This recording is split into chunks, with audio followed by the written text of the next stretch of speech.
Hello, everyone, and welcome back to another episode of the Chilling Neigh Podcast, your premier VGC podcast. My name is Rashil, aka Conk VGC, and I'm joined by Seboy, and we are missing Tommy today, unfortunately, but he is in Atlantic City partying, so wishing well for Tommy. But how are you doing? I'm doing okay. Tommy's about 4 years late from the Atlantic City Regionals, so he must not have got the message, I guess. I guess not. I guess not. Well, we are recording the Tuesday after one of the first regional of a new format, Regulation G, which we talked about a bit, which is the single restricted format, but huge takeaways. I think there's a lot to talk about in this first regional, and there usually is some craziness, but with restricteds, I mean, it was just a ton to talk about in this regional, Yep. so I'm super excited to dive right into it. Absolutely. Did you get your apology form filled out yet, or no? I haven't filled out the form yet. I haven't filled out the form yet, but good segue into congratulations to Raj and Yep. Ball for winning the regional with a restricted that I don't think anyone saw coming, or very few people saw Yeah. winning the regional. Miraidon, he won with a very cool Miraidon, Whimsicott, Incineroar, Ogerpon, Cornerstone, Electric Seed Farigiraf, and Ursaluna Blood Moon team. Super cool and innovative team, and I can tell you firsthand by facing it, it is extremely difficult to play against in the hands of a talented player. I played it. Yep. Aaron Trailer was playing a very similar team, and I ended up facing him. So very cool team, very difficult team, and a restricted that most people had in their B tier, maybe A tier for in their tier list, and now, I mean, I think we can like we saw the Calix on stream, Helping Hand, Terra Electric, Electro Drift, kind of just one shots everything. Everything. So curious on your reaction on just seeing this Miraidon kind of take Indy by storm. No, honestly, it's the same thoughts as you. It's one of those ones that I had in my B tier, like low B tier. I said this Pokemon, yes, it does incredible amounts of damage, but there's just such an easy way to turn that damage off, and switching the terrain up on it, right, really hinders it. There's so many ways that, in theory, just kind of annoy it, right? There's other restricted that hit for spread damage. This thing only hits for single target. But then Rajan was just like, no, hold on. This thing is amazing. We saw the damage, as you mentioned, and they've also got discharge on their variant as well. So just forget about single target damage now, right? I'll take my own one out if I have to, right? Like, just absolutely It's incredible crazy. amounts of damage from that Miraidon. And, like, I am surprised it won the regional, but I didn't want to, I don't want to just, like, think it was, I don't want to say that it was a garbage beforehand, right? Because, like, it has its merits, but Yep. I just thought it was going to be a little bit too easy to shut down. I guess I was very wrong in that regard. Yeah, I think like, I mean, the thought process, I feel like when we first got this mon, not before we started playing in Regulation G, but just kind of the overall, okay, what are we thinking going into Regulation G? It was like, wow, like this mon is has incredible abilities, just super strong, sets up terrain, right? The problem is Rillaboom, right? Rillaboom is a very common mon, and I mean, we see it in day one at 34% usage. It goes down to 24% usage in day two, actually. So kind of showing that like top players weren't actually using Rillaboom as much as kind of the general public. But the thought process was, okay, AV Rillaboom's everywhere. It's just gonna shut off your ability, and now you're not doing damage as much. And I think people were playing a lot of different sets. You know, if they're running spec sets, they were running like maybe Terra Fairy Dazzling Gleam, or they were running maybe like Clover Cloak or Assault Vest, stuff like that. But Rajan and just saying, you know what, screw that. I'm going full specs, Terra Electric, and I'm just gonna Volt Switch out. I think that was like the biggest thing that I noticed when he was playing the team is there were a lot of times like he clicked Volt Switch way more times than he ever clicked Electro Drift or Draco Meteor. It was just kind of like a I'm faster than almost everything in the format. Sure, bring in Rillaboom, but I'm gonna Volt Switch, get a ton of damage off, get out of here, be safe, and then have it bring in my Assault Vest, Incineroar, Yep. like my Furgraph, stop your fake outs, stop your grassy glides, just keep chipping you down until, Rillaboom can't switch in anymore, and you're just dying to Electro Drift after Electro Drift, or I mean, I even saw a tweet from Justin Tank that, Specs Draco Meteor just one shot his Assault Vest Kyogre. That is absurd. Like Kyogre is an insanely specially bulky mon with Assault Vest, and I mean, Draco Meteor just us like destroying it is crazy. So I think it was a very cool, like very innovative, and also the discharge tech is very Yeah. very cool, especially next to Terra Ground, Farigiraf, and Ursaluna Blood Moon, where you can just kind of go for Helping Hand discharge, or you can go for discharge and Hyper Voice or discharge Blood Moon. So super cool, very aggressive team, but has like good techs for. I mean, I can say so. I faced it in day two Swiss with trailer, and Cali Ice should have a good matchup into Miraidon. It Yep. theoretically Yep. into.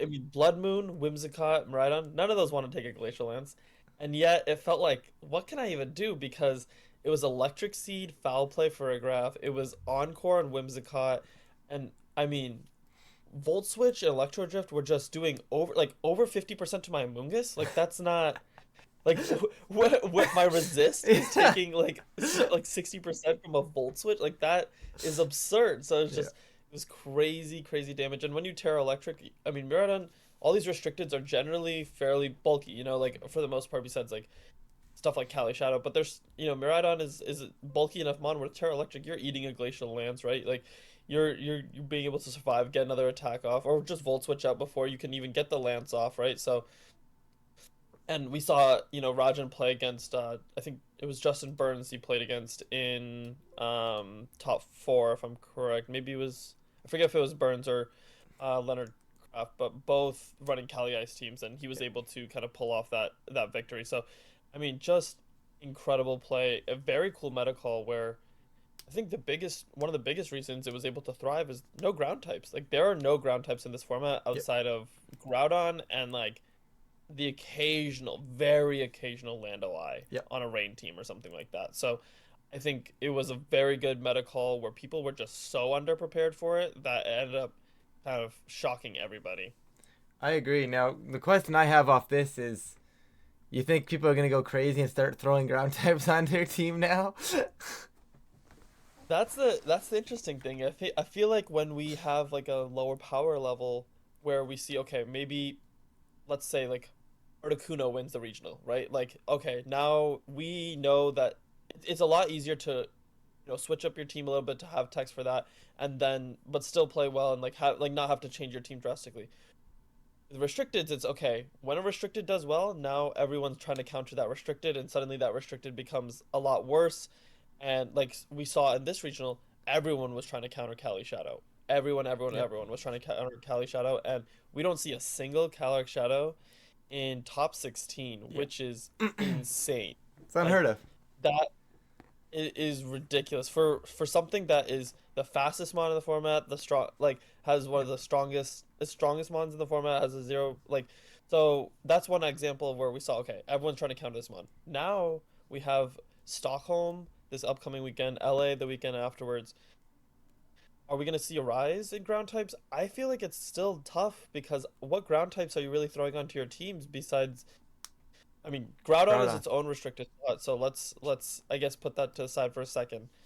What other ground types are you putting on your team? Lando doesn't feel like it fits on most It's teams. I Lando or like Ursaluna's. It's gonna be Ursaluna, I guess. Ursaluna. I've seen some people throwing around Ting Lu, but Yeah. I mean, I don't know. I think we're gonna see some people try. I think we're Yeah. gonna see definitely some people because I think what you can do in this format, what we discussed a bit 2 weeks ago, is you can afford to have a mon dedicated for Yep. a matchup. Like just hey, you know what? I like for example, the Miraidon team, like Farigiraf, Blood Moon, Farigiraf is not necessarily like fully dedicated to Calyrex Ice, but Electric Seed plus Foul Play, like that's your Calyrex Ice answer. Like that is like if nothing else works, that's gonna work against Calyrex Ice because it takes a long time for it to actually get KO'd, and Foul Play is just doing so much damage. So maybe we see, okay, you know what? I'm bringing a Tinglu on my team. Sure, it'll help in like my Calyx Shadow matchup too, but really like Miraidon can't touch this thing. It's gonna be for Miraidon. And Yep. so I think we're gonna see some dedicated slots for that.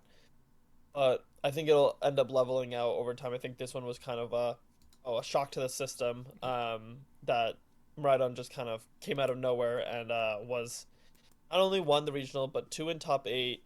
I don't think there was a ton of usage. I don't think even made top 8 usage in day It 2. did. No, I'm totally incorrect. It Yeah, it was was like 5th. 8%, right? Or 6% or something like But that. yeah, so it was 9% usage in day 1, 7% or 6.5% usage in day 2. So it actually went down in usage in day 2, but still just Yeah, the amount of showing that we saw in the top of the tournament, I think is gonna be enough for people to be like, okay, you know what? I need a dedicated Miraidon answer. I agree. I agree. Um, Terapagos time? sorry. Yeah, I was gonna say, what are your like specs, Terapagos thoughts? I Yeah. mean, it's a scary team. It is a scary team. Yeah, and I think first of all, for those that don't know, the second place team was Urshifu, Rapid Strike, Chi-Yu, Fluttermane, Terapagos, Amoonguss, and Tornadus. And I really want to talk a little bit about the Terapagos. And my big thing here is everybody going into the tournament expected the Terapagos teams to be played a certain way, right? And granted, we've seen a little bit of Specs Terapagos here and there. We saw it do well in the Victory Road tournament a couple weeks ago. But I think the big thing is the majority of these Terapagos teams, when I'm mapping out my game plan for Terapagos, I am expecting it to try and take those 1 or 2 turns to set up, have the cycle beside it, right? I was not ready for Chi-Yu, Fluttermane, Terapagos, Urshifu, Torn. You know, that is not how these Terapagos have played early in the format. And I think it was a very big switch up of what people thought they would have had a matchup into. I am one of the biggest Terapagos haters, actually. I think it is a very linear Pokemon, but I think I've been proven wrong this weekend. And we see not only this Terapagos being specs, we also see Nick Navarre, who got top 8, his Terapagos was specs, and we also saw one in top 16 that was Power Herb Meteor Beam, if I'm remembering that correctly, right? And so all three of those Terapagos are played differently than the one linear line that I myself was expecting, and I feel like a lot of players were expecting. So just having that opportunity to be offensive immediately messes with a lot of lines into Terapagos, and I think that's why you're seeing it do so well right now. Just that more aggressive piece. Also, can we discuss about the giant delete button that is Choice Specs Hyper Beam? Oh my God. It was just insane. Like anything one-shotting a Calyrex Ice, Yeah, like with just the bulk that it has with a neutral true. move is insane. Like that is genuinely absurd. Like I need to pull this up because like Calyrex Ice's stats are so good. Mm-hmm. And we'll get to Calyrex Ice in a second, but like just to show you the like how impressive it is that it got one shot. 100 HP, 130 special defense, right? And everyone's investing max HP, right? Yeah. Like no, everyone's max bulk. So that is just absurd. And like I think like you were saying, like everyone was early on was really like, okay, the standard set because of Terra Shell is so good as an ability, and then you're able to get more bulk and get some HP back when you Terra. Like the Calm Mind setups stuff sounded really good because it's like, okay, I'm really increasing my bulk. And it was a really good counter to Cali Shadow stuff where it's like, okay, Cali can barely touch this thing. Like, definitely can't touch it with the Astro Barrage, right? And so it was a good like counter piece to that where you could just set up in its face, and you could set up in front of other mons and then just start doing damage. I think there was a big problem where it was like an instant Amoonguss problem, right? Where it was okay, you know what? Am I like with the Calm Mind setup? You're weak to like okay, just parting shots, spores, stuff like that. There was just problems with getting that team going, and I think what this team does well is basically is like you know what? I'm playing hyper offense, right? Tailwind, Chi-Yu, Fluttermane, right?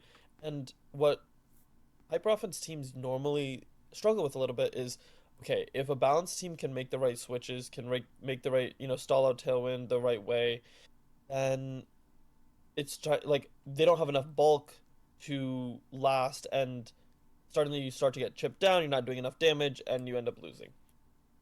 What Tropicos really solves in the hyper offense comps is it's doing neutral damage across the board. So you do not have to worry about like, oh man, an instant's gonna switch in on my Chi Heat Wave and Yep. not take much, I'm gonna fake out, whatever. Starstorm is just doing damage no matter what is switching in. And then the next thing is it's a bulky, very bulky mon, right? Like there's like you can try to stop its damage output, but you're just taking so much damage each turn, and you're not getting a KO on it because it's just so bulky that it's difficult to remove it quickly enough where you're not already lost so many resources that maybe you're losing to the back pieces that the hyper offense team has. Yeah. And I think a cool answer that it had to like Among Us stuff is you have the sleep talk on like Starstorm and sleep talk seem to be standard on the spec set. And then we saw some variations of like Dark Pulse, Hyper Beam, Earth Power, whatever it is in the last couple slots. But just a really strong mon that it was hard to remove, hard to play against, and you just don't have any defensive pieces for it. You don't have a switch in to Starstorm. You just don't. Yeah. So it's a tricky mon to play against, and we saw just the power of it this weekend with I mean Nails went 9-0 in Swiss and was 13-0 and then scooped the last round just to get lunch and then ended up losing in the mirror in top cut and then Yeah. obviously um Andrew Zhang took it all the way to second and pushed it to a game three, almost won the whole tournament. So I think it's definitely something that people are gonna have to watch out for. And I think another thing it benefited from was, I think the Scarlet Violet restricted that people were looking out for. I mean, Terapagos obviously, but I think people were more on the watch out for Crydon versus Miraidon, and Crydon actually didn't have the best showing, Mm-hmm. and Crydon's a very good counter to Terapagos just with Collision Course, doing absurd damage to Terapagos. And we didn't really like we saw 10.85% usage in day one, drops to like less than 5% in day two, really showing that the top players weren't really using it in this tournament, and that was a big benefit for Terapagos. So definitely something I think people are gonna have to watch out for. I do think I agree with you. I do think as it goes on, it's gonna be something that gets countered a little bit more. I think it's gonna be good on those hyper offense comps, but generally I would be surprised if Tropicos won Worlds or won NAIC. I Let's just agree. put it that way.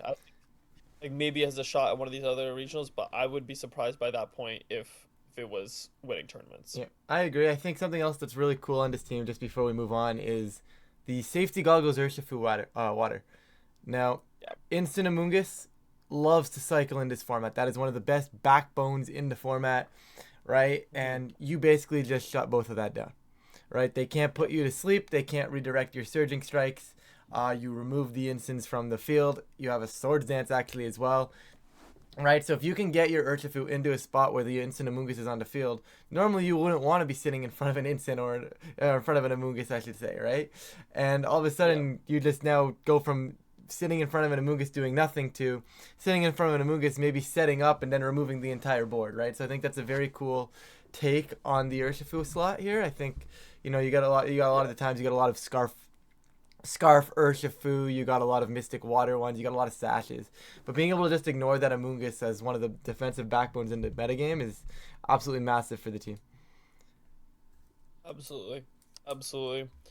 Okay, now we got to get to I think I mean the mon of the tournament, honestly. I think Calyrex Ice. Like Absolutely. just showing, I think very early on that it is clear cut, in my opinion, the best restricted in the format. In terms of it is like Miraidon obviously won, Tropicos obviously did super well. I think just an overall like if I'm building, if I want to go in with one of the strongest mons and that's something that has really almost no downside. Like something that is very hard to counter. I think Calyrex Ice, I mean we saw 18% usage in day one, slightly under Calyrex Shadow, Hmm. and then it jumps to almost 33% in day two, which is kind of absurd. Just showing like, I mean, there was a bit of okay, it had done well in recent tournaments and people had been picking up, but I think one of the reasons that I was just so drawn to it is that I mean, like the stats of okay, 100 HP, 165 attack, 150 defense, 130 special defense, because it's a slow trick room one, like Yep. none of its other stats are wasted. And so it is just an incredibly bulky mon, an incredibly strong mon with a no drawback spread move that nothing is immune to, right? Like, sure, some stuff resists it, but nothing's immune to it, and you get a chilling Neigh boost. Chilling Neigh boost. You nothing's really resisting it, No. right? Like it is absolutely absurd, and we saw it do very well. We saw two in top four with slightly different variations, and I want to shout out Jay Modry, who won the VR tour with it with this pretty much comp week or two before the before Indy, but it's pretty much the standard five out of this out of the six for Cali Ice right Hmm. now is Cali Ice, Amoonguss, Incin, Urshifu Water, Raging Bolt. Well, really Pelipper was standard on most of them, but there's a bit of a flex spot with okay, Leonard Kraft decided to go with Fergraph instead of Pelipper. Some people decided to go with Goldengo instead of the Raging Bolt and kept Pelipper. I personally I used the same six as Justin Burns, just slightly different sets. With that Raging Bolt, with that Pelipper, um, it's just an extremely strong composition that has very little counterplay right now. Even with people trying to counter it with Wisp Incins, I mean, we see the taunt on Burns's Incineroar. I mean, if you want to fake out, spam, we saw Leonard Kraft's version having Fergraph. So I think it is an insanely strong team, and I'll kind of go into it more in a little bit, and talk about Burns' team, talk about my run a little bit. But first, I want to get your thoughts on Cali Ice in general. No, Cali Ice, like you said, it's I don't think it's the strongest restricted, just because I think a lot of the times you need to get that one extra turn to get that Trick Room up for really the full effectiveness of what it is. But I think it's Cali Shadow is still the strongest. I just think everybody was ready for Cali Shadow. It's a lot easier to be ready for Cali Shadow. It has two 4 times weaknesses. You force the Terra a lot more. It's a lot easier to be ready for that mon when you know how disgusting it is. Whereas, yeah, people were ready for Cali Ice. I mean, I don't think it's a Yeah. surprise to anybody how good Calyrex Ice is, or if that we were really expecting it to perform well. I mean, it was my smart money to win the tour, right? And people are ready for it. It's just hard to be ready for a mon that, like you said, has the stats that it does, right? It is very, very difficult to take down. It does a lot of damage if you let it do damage. In fact, I was so ready for it going into this tournament. I brought Zacian. Guess how many Calyrex Ices I played? Actually, I'm curious. So, okay, did how many did you end up playing? One? The big ol' Zero? zero. That's crazy. The That's big ol' crazy to zero. think. If I would have pulled some Calyrex Ice, my run would have been a whole lot differently. But that's besides the point. It's a mon that is a lot more difficult to focus down, right? If your team is weak to Calyrex Shadow, you can sometimes, all of a sudden get like a tailwind up here, you're faster than it, or bring in your Scarfmon, you're faster than it, you remove it, right? But with the Calyrex Ice, it's so difficult to take down, even if you are faster than it. It just has those stats that just don't let it die because it doesn't need its speed investment. And it's just around. I think both of these teams are what you are going to see throughout the format. These are the concepts of Calyrex Ice. Yes, you're going to see some innovation here. You're going to see some innovation there, right? But I think, like you said, this is the concept, right? That Amoonguss, the Calyrex Ice, the Incins, right? Very similar to the back in 2022, we had the Palkia Calyrex Ice. Very similar, you just have now a different water type. In this case, Justin Burns chose like Pelipper and the Urshifu to kind of take over that Palkia slot. I think it's just a very good Pokemon. It's one of the most well-rounded Pokemon in the format, and probably one of the best balanced mons in the format as well. Because you don't need the Trick Room. You have it as an option, but you don't necessarily need to be setting up Trick Room every game, which I think really, really speaks a lot for how good this Pokemon is. Absolutely. And first, I am curious, what restricted did you end up playing on throughout the tournament? I played two Cali Shadow, two Koraidon, one Kyogre, a Zamazenta, and a Miraidon. So like Interesting. Okay. not a bad matchup spread, but I mean my Zacian team loves seeing Terapagos and it loves seeing Calyrex Ice, but I don't think I pulled any necessarily bad matchups. I just don't think I Right. converted on a schedule that was probably should have been converted on. But oh well. Yeah. No, I'm curious just because like I feel like when I talked to like everyone kind of faced a bunch like had a bunch of different experiences on what they faced. So like day one I faced one Groudon, one Kyogre, three Cali Shadows, Yeah. or Cali Ices. So it was You like took them all. I was facing all the horses with, a couple weather teams, but really like I was facing the mirror like Yeah. half the day. Which was like a little bit expected, but also like it was a little funny. And a lot of people were running the exact same six.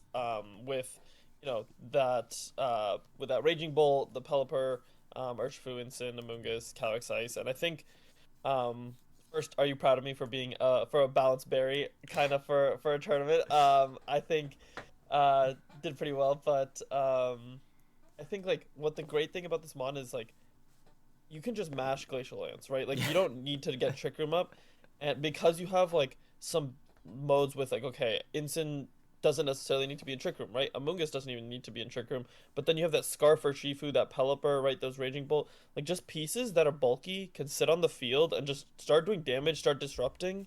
It doesn't even like there was time like there were many sets where I just didn't even go for Trick Room, or that like in games I would get like a late game trick room up, Yeah. something where it's like okay, like now it feels like time for like some speed, like it would be nice to have some speed control. And like the great thing about this core, I think how it does really well is Kali Ice is so bulky and the rest of the team really protects Kali Ice super well, and then also kind of hits some of that stuff that Calyrex kind of struggles against. So like on Puffamungus, right? You think you're getting damage down on this Cali Ice, and suddenly it's almost back up to full, and Yep. it's just like, oh man, I gotta break through this thing again. It is crazy, and same with AV Raging Bolt. I mean, we saw, or I was using AV. Justin Burns and Jody, and I think a few people used Booster Energy, which was also very solid. But we know from Regulation F, right? Like Raging Bolt itself is like a budget restricted. It is just so good and it's so bulky. It's so like hard to get rid of. Does really good damage. So that's just like a mon that can just sit on the field and really disrupt opposing rain teams. Because we saw Pelipper in the top 12 of usage, which is kind of hilarious. But we saw 18% on day one and then 26% on day two. So a quarter of day two was running Pelipper, and Raging Bolt obviously very good into that. Hmm. And then I think like one of the coolest things about the team is that Scarfer Shifu and the Pelipper combination. I think a lot of Cali Shadow, like this was a big answer to Cali Shadow, which was sure, you can get your Cali Shadow in next to, Cali Shadow and Sin, Cali Shadow, Rillaboom, get that fake out pressure. But if you're facing down a Terapagos, Scarf, or Shifu in rain, you're just gonna die before you can get anything off. So I think overall the six was built very well, and I think it right now into the meta, like even after this tournament, I think it's just a very strong team as long as you're up for playing the mirrors. Um, but I think it is going to be one of the standard teams going forward. Where I Yeah. mean, there's going to be it's the first tournament of the format, and everyone's very quick to want to make that like this is the best team and this is the best team, or this is how this is going to be built. And there's going to be innovation. There's going to be changes. But I think for the foreseeable future, like the Kalias builds are going to revolve around these six with maybe some slight updates. Yeah. I think it's just gonna be a very strong core. Yeah, I agree. Shall we talk about the Kyogre Iron Jugulus a little bit now? Because I think like Nick Navarre's team is very similar to the Zhang team, right? With like the specs Yeah. Terapagos kind. We kind of know what's going on there. Some variation differences, but I think the next big one here is going to be that Kyogre Iron Jugulus, and that's a core that I actually tested. I had some decent success with it in some online tournaments, and then just kind of said, "Nah, I'm gonna do my own thing." And I'm surprised to actually see it perform this well. So, what are your thoughts on that? Yeah, so I actually faced this team in day two again. So Shiliang Tang, who ended up obviously cutting with it, but they had a little bit of a crew running it with Justin Tang and Andrew Ding, I believe, were the three of them that were piloting this team. But yeah, I faced Shiliang Tang in day two, and this team, I mean, AV Kyogre is we saw it in Sword and Shield be extremely bulky and just a extremely strong mon. But oh my god, this thing is so bulky. It is crazy. I like in you can just sit there and like especially against the Cali Ice teams, you kind of force some turn one mind games, which is like a bit awkward.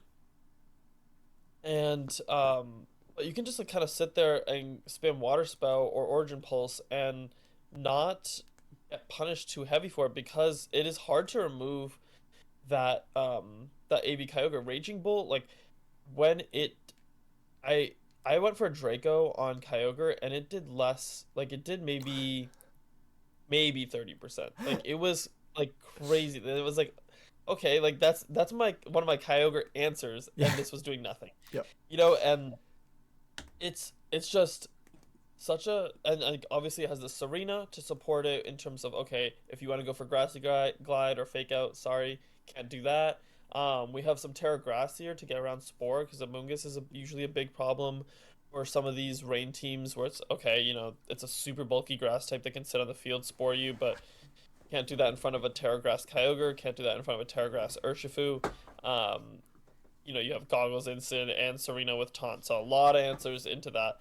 Um, we don't see the normal Tornogre combo, which is interesting. I think like that is what usually people gravitate to very Hmm. quickly, and we saw that like okay, Bleak Wind is 100%. I mean, before it was Hurricane, being 100% accurate in rain. Now you have Bleak Wind hitting both targets 100% accurate in rain, and we saw a couple people running that Tornogre, specifically Pengi, who was the defending Indy regional Yep. champion. He pulled up with a Tornogre team, and I think that was strong too. But Jugulus really helps against those Kali Shadow matchups.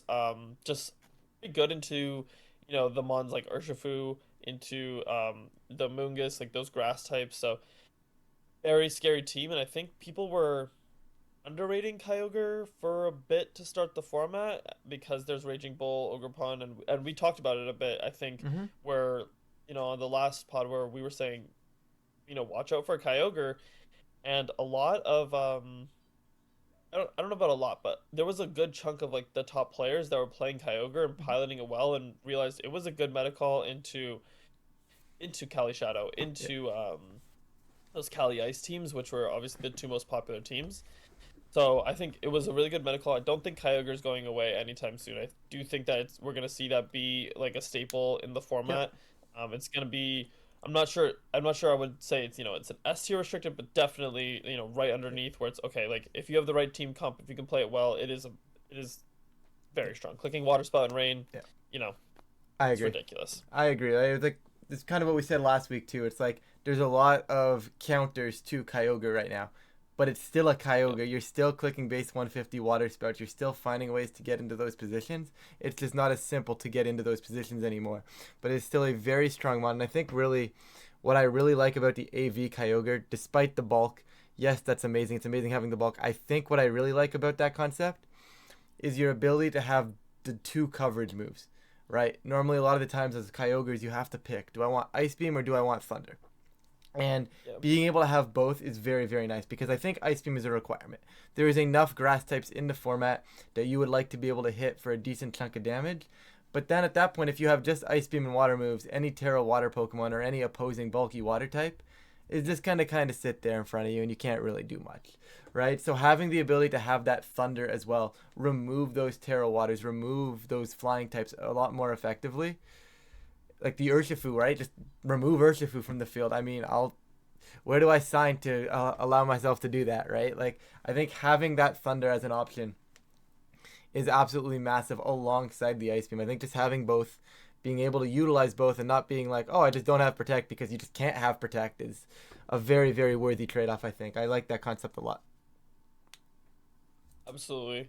Absolutely. And then I want to get to this Zamazenta team because I think for everyone, especially like myself starting in Sword and Shield, really funny because Zamazenta was just the got restricted that there was pretty much just one player running the entire time, which is friend Will Tank. But other than that, no one really running Zamazenta and Sword and Shield. It just wasn't good. This format, it got body press, right? It got and then I think it just really benefits from not having Dynamax, right? As Yeah. like something that can just blow it up. You can just kind of sit on the field. But I think going into this tournament, no one was really like worried about Zamazenta. I don't think anyone was thinking, okay, like this is gonna be like the crazy restricted that could win the tournament. Um, but something that was on people's Mm-hmm. radar. It was definitely something that was seeing play. and it was definitely seeing play with some of that, like we saw with some rain teams, we saw it with some like standard fire water grass, but almost always iron defense body press sets with a stab move to hit ghost type.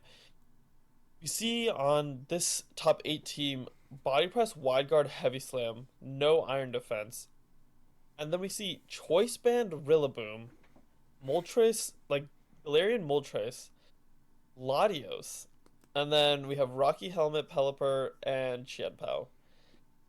And we saw in a very cool set against Rajan, where I think the Zamazenta team was definitely at a disadvantage there, but he almost was able to pull off the win, which was pretty crazy. But I'm curious on your thoughts on. I mean, obviously this team is just very cool and very innovative, but just curious on like Zamazenta in general. Like, is this thing kind of like had its tournament just now, or is this gonna be something that we keep seeing do pretty well moving forward? I do think Zamazenta is something that needs to be on players' radars.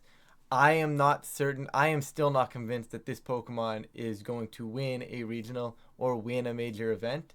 However, I do still think it is something that could definitely do so if piloted by the right player, right? Now, obviously, Canada did a very good job with this team. I think there's some very creative picks here, whereas Zamazenta normally doesn't like seeing the Calyrex Shadow. Moltres hits the board for that. Moltres doesn't like seeing the Calyrex Ice.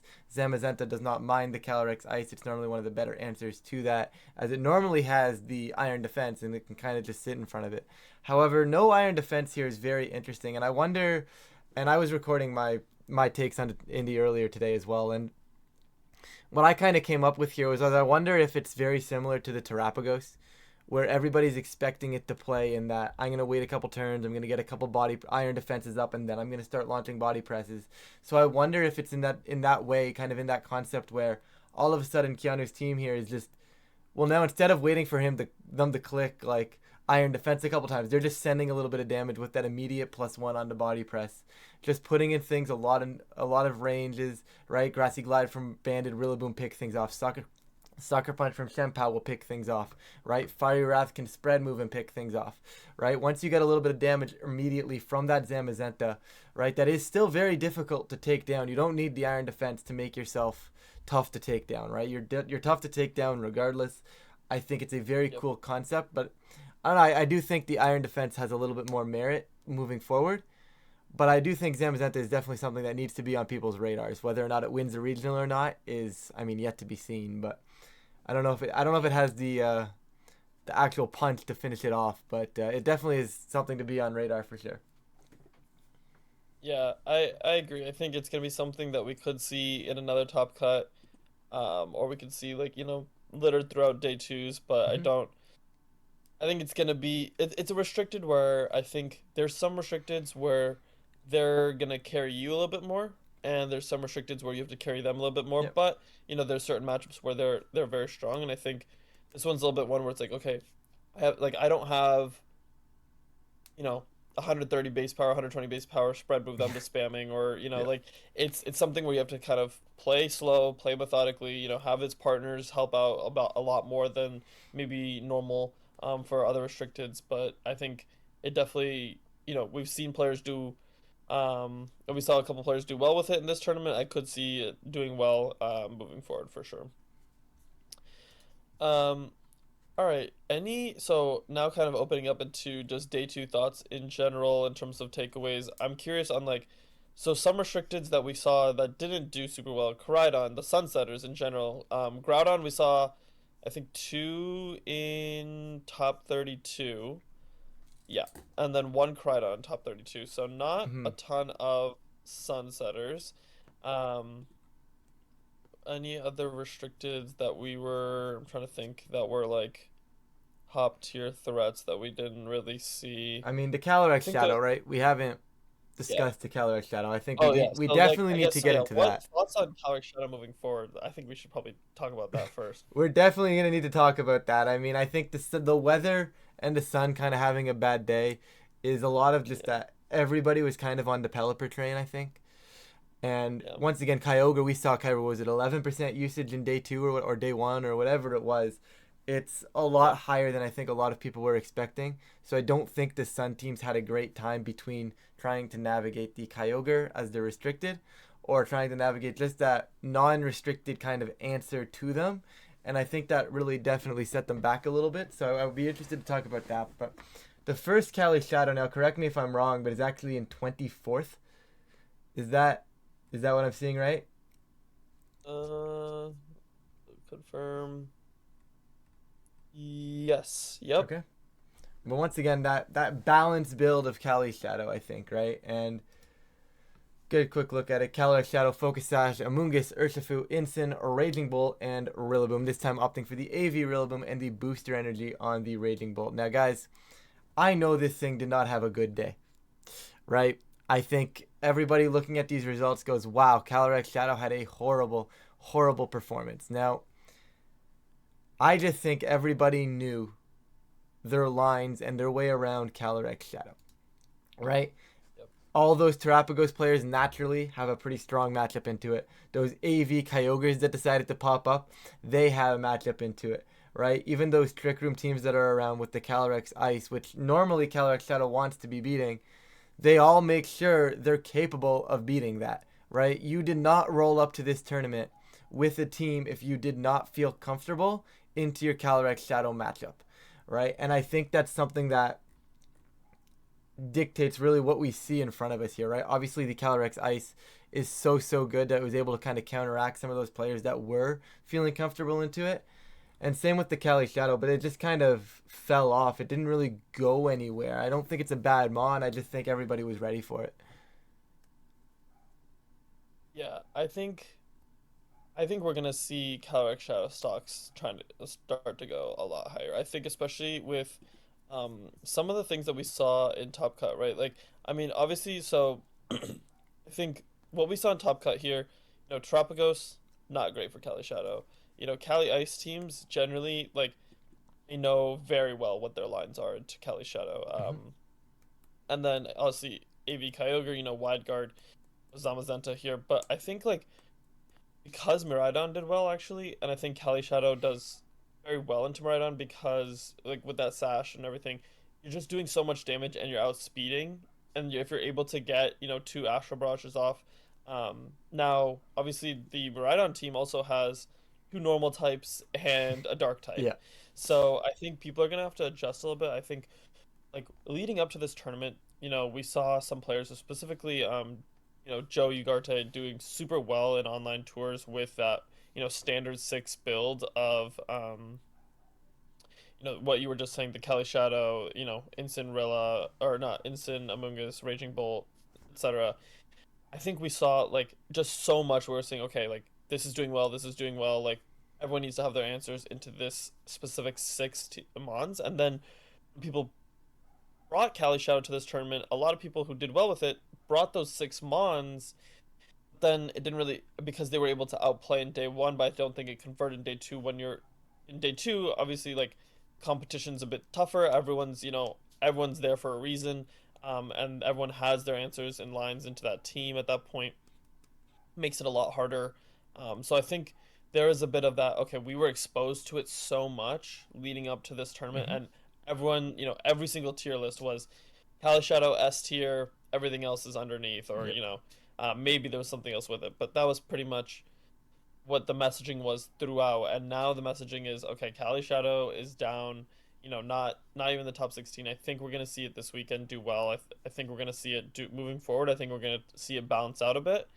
Um, that being said, if it wins Stockholm, maybe it starts to go again where it's like, okay, now we got Yeah. to counter that. So I think this format is a bit of, okay, what just won the regional?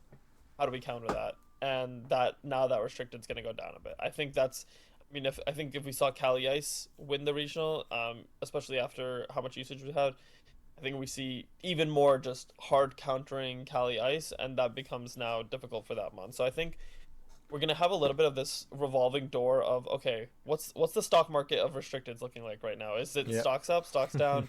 What just won? What just didn't? And so I think it's gonna be something to watch as we move towards Worlds, especially with I think NAIC is gonna be the tipping point there. Is okay, what did well there, and who are like, are we hard countering that team moving into Worlds, and what are people doing? So Yeah. I think that's going to be a really interesting storyline to follow throughout Regulation G. But I do not think Kali Shadow is a fraud at all. No, it's good. I think it's just a bit of everyone was prepared for this tournament and for Kali Shadow specifically. And now that other restricteds have done well, people are going to start to level out a bit of, okay, we need to prep our teams against all of Yeah. our matchups, not just Kali Shadow. Yeah. Yeah. I strongly agree with that, right? And I'm actually very curious to see because there's only so many tournaments left, right? I think we have Stockholm, we have LA, and then NAIC, right? Am I missing one here? I might be missing one or two in a different region. I think there might be like, there's like some, like there's a Puerto Rico Yes. and like a Mexico Yeah. City or something like that, some smaller ones, Right. but But there's not that many um, left. yeah, Right? And I'm yeah, very curious to see what happens after NAIC because we have NAIC in the beginning of June. I'm not going to talk too long on this, but NAIC beginning of June, and then we have basically nothing until yep, Worlds. Right? yeah, I am very curious to see what people are using as a meta call at Worlds because at Worlds in a format like this, right? You're gonna see a lot of people. You're gonna see some people play it safe with teams that are strong and consistent. But I also think you're gonna see a lot of people try to say, well, this is what I'm expecting. Let me make a meta call with this restricted and see what happens. I'm very intrigued. When invites aren't on the line because they've all got their invites, right? yeah. How willing are you to make that meta call? Right? What is that meta call going to be? I'm very curious to see how this format develops because of that. I think it's gonna be super interesting to see if like top players are kind of like hiding their, hiding the sauce a little bit before Worlds, like don't bring, like their crazy team to NAIC and are more, trying to do a little bit of a testing ground, or if they're just gonna be like, hey, you know what? This is a big tournament. Yeah. Let me go out, see how if this is working, and if it is, I'm gonna, tweak it for Worlds, or if it isn't, like scrap it. So I think it's very interesting with a single restricted format versus, I mean, if we were in a GS Cup of dual restricted right now, it's a little bit different because I don't think there's as much of a. People call it matchup roulette, and I don't think it's fully matchup roulette. I think it because teams can be built very balanced to counter most things. I think there's always going to be some teams that are just really bad matchups for you, but I think there is a bit of restricted roulette in the sense of, okay, like this restricted just did well, it's a recency bias of it, and so now we want to counter that restricted, and so I think there is a bit of that that's going to go on. So Yeah. really, really interesting to follow. Um, all right, any other things? I want to talk a little bit about my run before we end here, but Absolutely. I want to know if there's any other thoughts you had on indie stuff in general.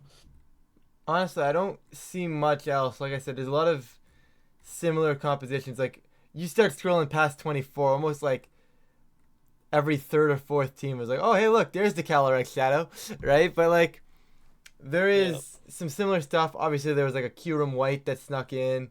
I think there was yeah. I thought there was something else that was crazy that snuck in as well, but maybe I'm wrong. There was a Lugia on stream, but it Yes, didn't end the up Lugia, but it making day didn't two. make never ended up making Yeah, day two, right? Yeah. Yeah, it made yeah. 64th. Yeah, there was some cool things, right? But other than that, no, Conk, go ahead, talk about. Oh, the Lunala. That's what it was. The Lunala in Uh, 36th, right? Lunala, yeah. Kyurem, one each, just snuck into the top 64 there, and cool team. But anyways, Conk, go for it. You got top 32. Let's hear it. What were you cooking? Yeah, so I was running the Cali Ice team that was pretty much the standard. I ran with the Terragrass Cali Ice, the Pelipper, the Scarfer Shifu with Terra Ghost, which was really good. Incineroar, and I opted for Will-O-Wisp in case of I facing Zamazenta matchups. In hindsight, I never faced a single Zamazenta, and I think Taunt would have been a little bit better, which is what, Burns ended up going with. Um, and then that AV Raging Bolt over the boost energy, I thought AV was just really good into, again, Cali Shadows, where you could just bring it, snarl, get some Thunderbolts off, especially also into Kyogre, so I really like that. And then, what was oh, and Amoonguss, Mm-hmm. Terra Dark Amoonguss, that, you're able to, go for Terra, stop Prankster taunts, also go for Terra against, Cali Shadows. So I think the core is just extremely strong. And throughout the day, I think, especially day one, it was interesting where you saw that again, a lot of people were running the same six, and I think what we saw for this tournament was a lot of like online tours happening before and people establishing good teams, and a lot of people bringing those good teams that were established, Hmm. saying, "Hey, you know what? This is a Cali Shadow team. That's the six standard balance. I'm gonna bring this team." Or this is the Cali Ice team that everyone's doing well with. I'm gonna bring this one. So I think we saw a lot of people, like a lot of honestly early centralization before the first tournament of the format, which was interesting, which I enjoyed personally because I think it made it a little bit easier to match to prep the matchups. So my day one run, I ended up going 8-1, and it was interesting because I faced a Groudon round one, and then I faced the full mirror immediately in round two. And it came down to speed ties in game three, Yeah. which I realized I was like right after that round, and I ended up losing that one. And I thought it was funny because I was like, that's I think the one thing I really don't love about this format is if you're running if you're running Cali Ice, if you're running Cali Shadow, it happens a lot with Cali Shadow because everyone's running max speed Timid, right? And I think it'll happen with Miraidons and stuff like that. Cali Ice is what I realized throughout the tournament was people were running some different speeds. Not everyone was running min speed. I was personally running min speed. I thought that was a strong call. But people were running other speeds to, especially speed creep other Cali Ices outside of Trick Room because, like we were saying, doesn't you don't necessarily need to go for Trick Room or you don't even want to go to Trick Room a lot of times. So I thought that was interesting. But then faced multiple Cali Shadows, and I think the Cali Shadows teams were funny because there was a lot of variation on some of the Cali Shadow teams in terms of I think people, especially in day one, some people want to just go crazy with it, and I want to call it just a couple teams that I faced. So one of them was this was a later Cali. This was actually my win in round eight. I faced, and this person ended up making day two. And let me pull up their team. It was Cali Shadow, it was Smeargle, it was hold on, here it is. It was Indeedee, it was Urshifu Water, Murkrow, and Regidrago. And when I was going into my win with seeing this on the screen, I mean, it was Specs, Terra Ghost, Calyrex Shadow. Smeargle and Indeedee, neither of them had a single attacking move. Then it was Terra Dragon, Regidrago, and I was scared out of my mind. Yep. Honestly, that I think there's some teams where it's like, okay, you can run this hyper offense comps with Cali Shadow, and there's gonna be I think a certain amount of like really hyper offensive comps. I think there's gonna be some hard trick room comps that end up being people are gonna innovate as they want to, but they're gonna be those are gonna be like the kind of teams that are like super scary to I think face if you're just like mostly playing balance, and that was a very scary matchup. I was able to pull that one out, and then I want to say the round before, or was the round I have it here.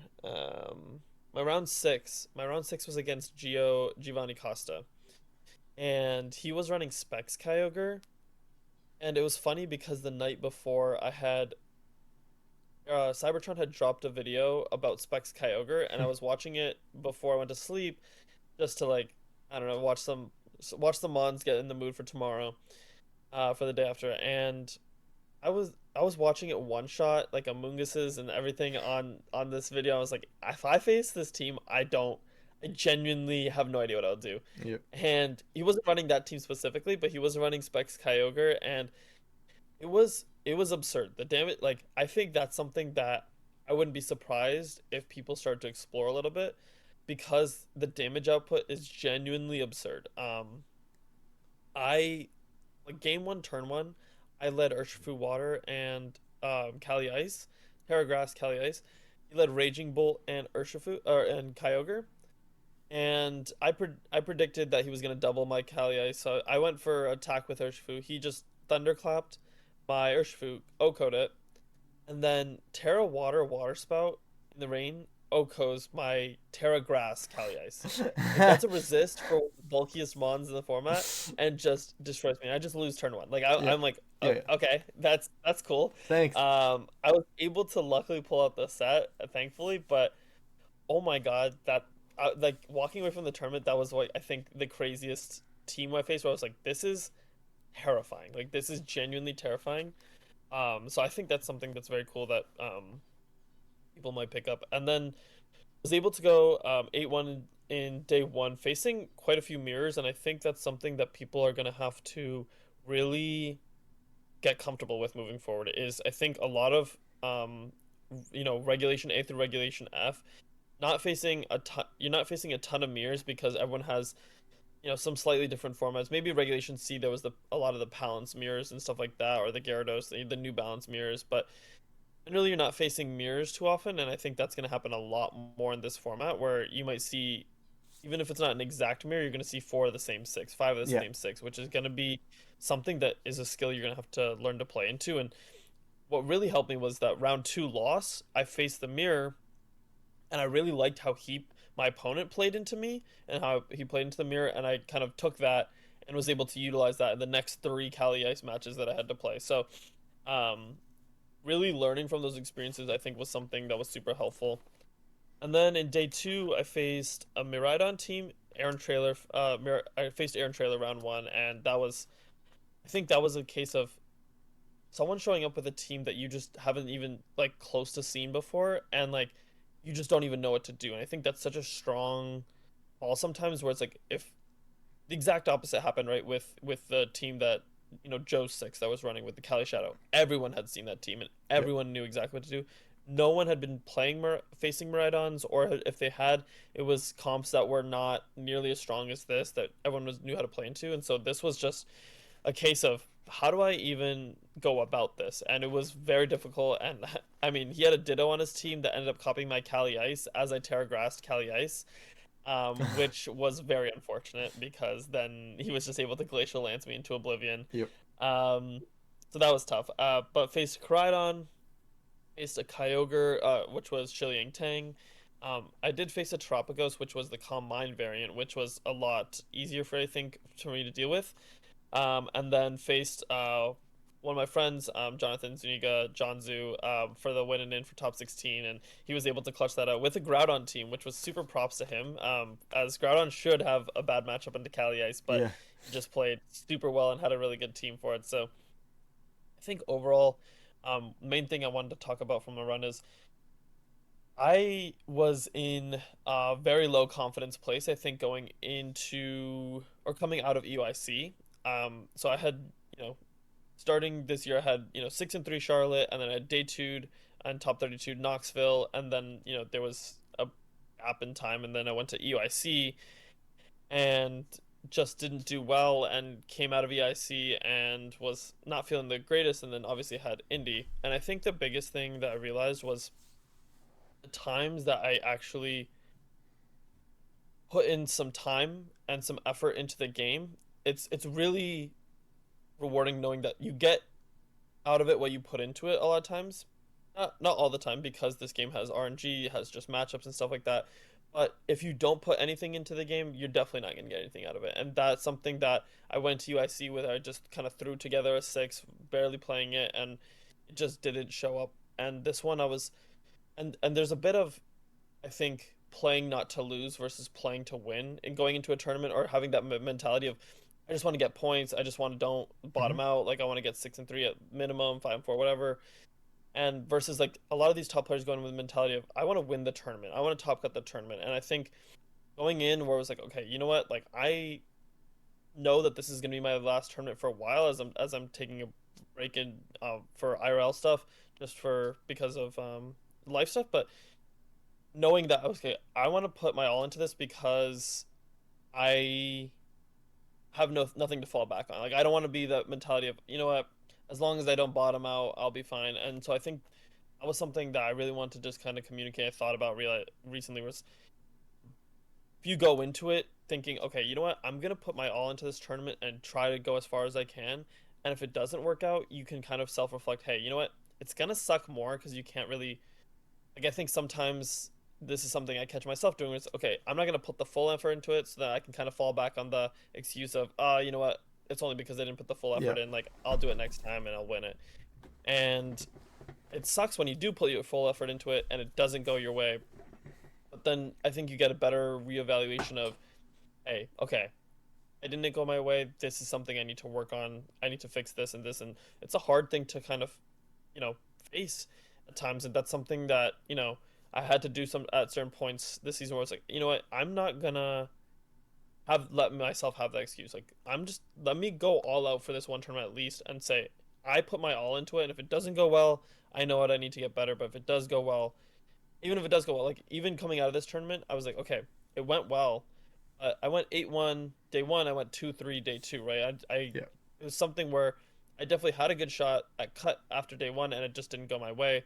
Now I have to reevaluate. Hey, I have to be better at being with that next tier of guys, and so next tier of players. So just something I wanted to kind of communicate. I think like it was a lot of conversation I had with people in Indy about just like mentality and mindset and practicing, and I think just like a big thing was like going in trying to say, you know what, I'm gonna try my hardest for this, and I'm gonna prep hard for this. Like, and it's not even about prepping for like months at a time or weeks at a time. Like, I picked up this team Sunday before the tournament, but I put in the time to really like and really understand the team, really understand the matchups, play against good players, like really good players.